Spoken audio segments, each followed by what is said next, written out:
po si Merly Joy Castro, biktima ng identity theft. Inaakusahan ng qualified human trafficking sa opensang hindi ko man po ginawa.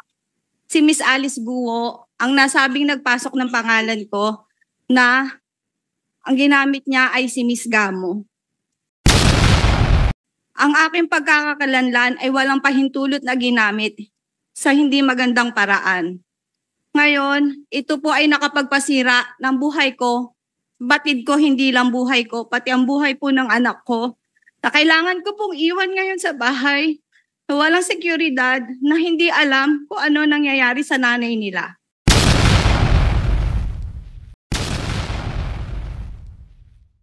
My last question for tonight para kay Miss Merly Joy Castro. Ngayon po, gusto ko po kayong tawagin. Si Guo Huaping, paulit-ulit, lalo na mula nung nakaraang hearing, sabi niya, I am a victim, I am a victim. Pero ang totoo pong biktima ng mga kagaya nyo, Miss Merly, na ginamit ang identity para mag-incorporate ng mga POGO companies.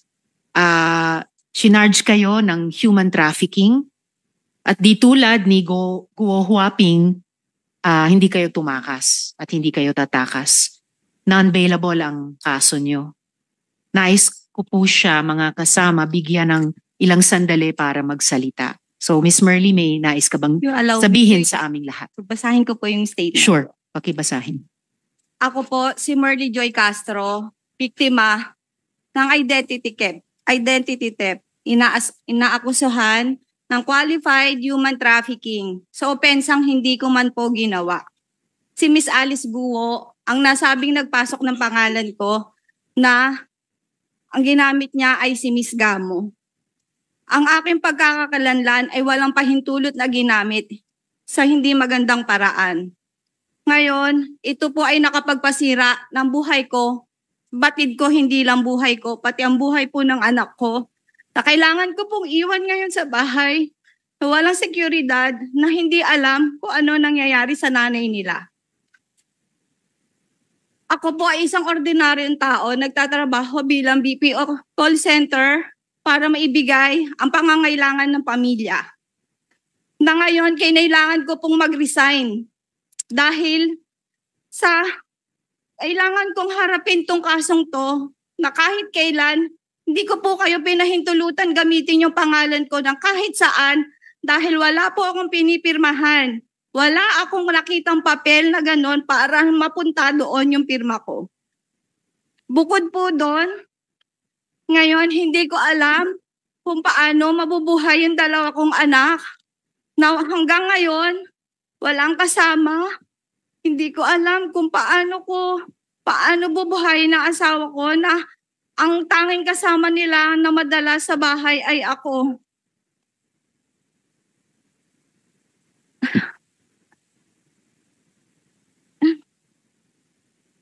Ako po ay natatakot talaga sa mga anak ko kung paano po sila.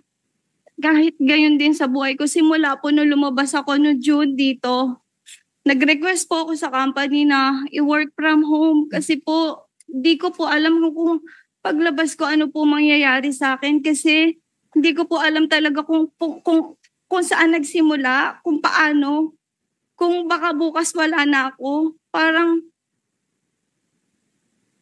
hindi ko na kaya. Inom ka muna ng tubig, Miss Merly.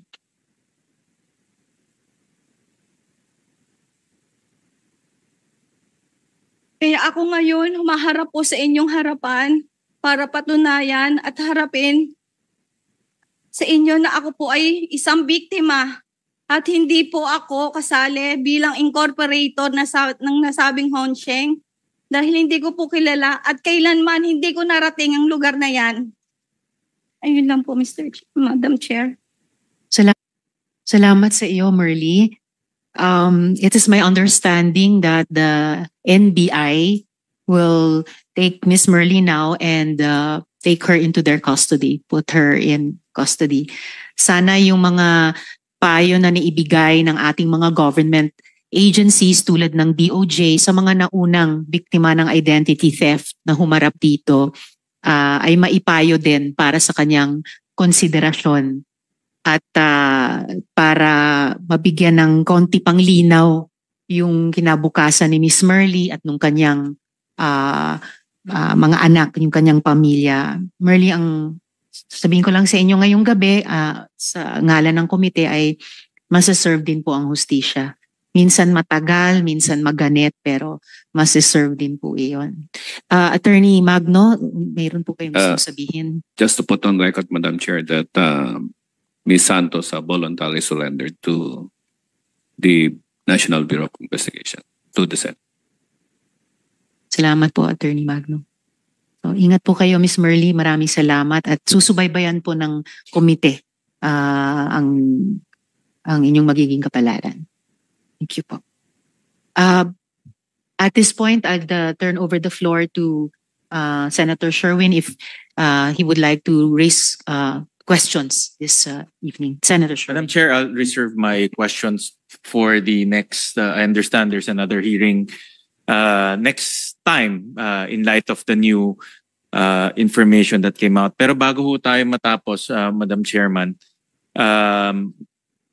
dahil napag-usapan ho natin identity theft, meron ho kaming nakuhang birth certificate. No, actually nakuha namin marriage certificate ni Jessica Francisco. Narinig ko ho kanina kay Jessica Francisco na ang asawa niya ay isang Dutch. Pero dito sa marriage certificate, merong, I'll flash it, ang asawa niya dito sa Pilipinas ay isang Orlando Sapsap. Na dito po sa Pilipinas kinasal. So obviously, itong si Miss Maslog, ninakaw niya yung identity nitong si Jessica Francisco. No, hindi siya yung totoong Jessica Francisco. Meron talagang totoong Jessica Francisco na ang asawa ay si Mr. Orlando Sapsap. At yan po yung nakakatakot, Madam Chairman, na marami tayong mga kababayan katulad ni Merly na ninanakaw yung kanyang identity, ginagamit sa pang-scam, ginagamit sa panloloko, ginagamit sa estafa kasi yung latest case ni Miss Maslog ay estafa at maraming nadadamay dito. No? Kaya importante rin ng ating mga ahensya, lalo na ang PSA, maging alisto sa mga ganitong pangyayari. At of course, ang DFA, no? Dahil ginagamit nila itong identity theft sa pagkuha ng passport at yan ang kanilang katibayan na sila ay tunay na tao. So ito ay isang bagay na dapat natin seryosohin at maiayos rin, no, itong mga ganitong identity theft na nangyayari. But I'll reserve my questions, Madam Chair, till the next hearing. Maraming salamat po. Maraming salamat din po, Senator Sherwin. So, end of this long journey, it's slowly appearing that POGOs are not only a criminal enterprise, they endanger our very democracy and national security. Umalabas sa mga pahayag ni Shi Zhijiang at Wang Fugui na di lang mga Pilipino ang biniktima ng mga POGO, pati ang mismong pambansang interes at seguridad natin ang nilalagay nito sa panganib. Nagpapasalamat ako ngayong araw, in particular sa NICA, for their candor. Truly, foreign agents use all means at their disposal, and those who think that POGOs are exempt are fools. The committee holds the DFA to its commitment to reach out to Shi Zhijiang for information on Guo Huaping, the Yang brothers, and other possible foreign agents in the possession of Mr. Shi. We will wait for this for the next hearing. We also expect the cooperation of General Macapas and the leadership of the Philippine National Police to reveal the information provided by Go Huaping. Aasahan namin ito. Masyadong malalim ang pinsala ng mga pogong ito sa bansa natin, and the public has a right to know.